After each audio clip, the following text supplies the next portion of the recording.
Welcome to our show tonight. It's our second awareness show on the drug crisis throughout Long Beach and our society. We have an amazing panel. We're going to touch on a lot of interesting topics. First of all, I want to introduce to my left Andrew Malikoff, Executive Director, CEO of the North Shore Child and Family Guidance Center. We have next to me on my right, Stephen Dodge, the founder and CEO of the Slate Project, also in recovery, right? Yeah. And we have Bob Thompson from the Massapequa Kiwanis, and he's going to delve into the drug awareness program that the Massapequa Kiwanis is involved in. So we have a great panel, and we're going to touch on a lot of topics. But first, we're going to talk to the panel members and get their background and their experiences. And so, Andrew, we're going to start with you. Talk about what the North Shore Child and Family Guidance Center is all about, and your experience with the drug crisis facing our society.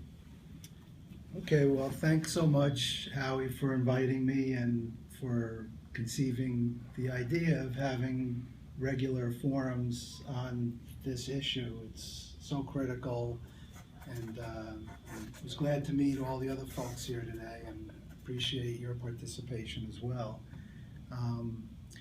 As Howie said, I'm the Executive Director at North Shore Child and Family Guidance Center. We're a children's mental health agency. We were founded in 1953 by a group of parents. It was a grassroots group that decided that the needs of children and families here in the Long Island suburbs were not really being met.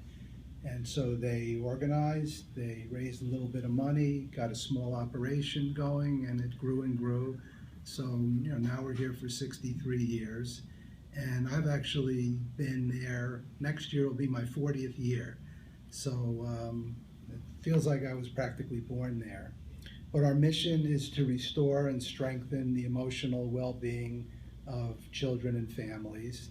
And we are a licensed outpatient mental health agency with the New York State Office of Mental Health, and also licensed outpatient chemical dependency agency with the New York State Office of Alcoholism and Substance Abuse Services.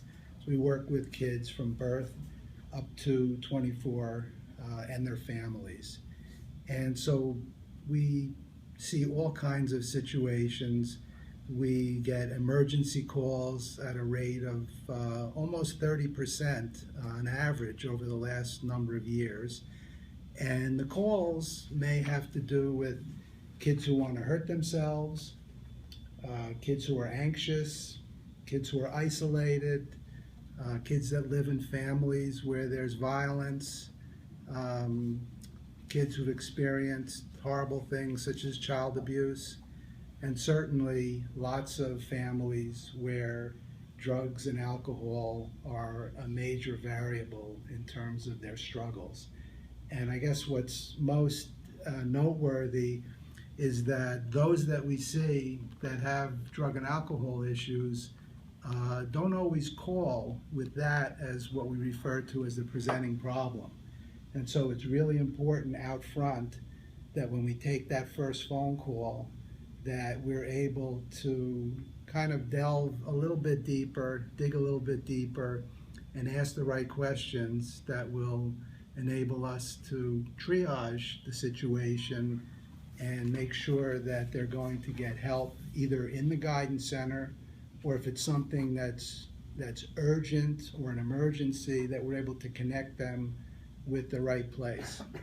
So the last thing I'll say, so that I'll give others a chance and then maybe chime in a little bit later, is that I think what's really important for listeners, viewers to consider is that while it's very easy for a parent who has a child with a physical illness, whether it's cancer or diabetes, asthma, or even a broken arm or leg, to call for help.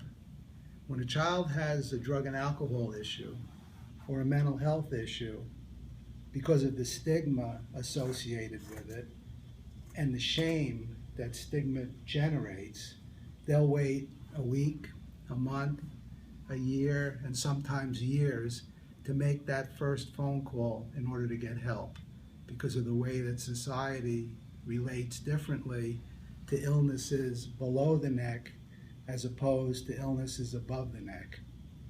And to add insult to injury, there are huge problems with health insurance companies, with the health insurance industry, in terms of how they prevent the access to the level of care that people need. But I'm going to just leave that there for now and then maybe talk about that in some depth a little bit later. Absolutely.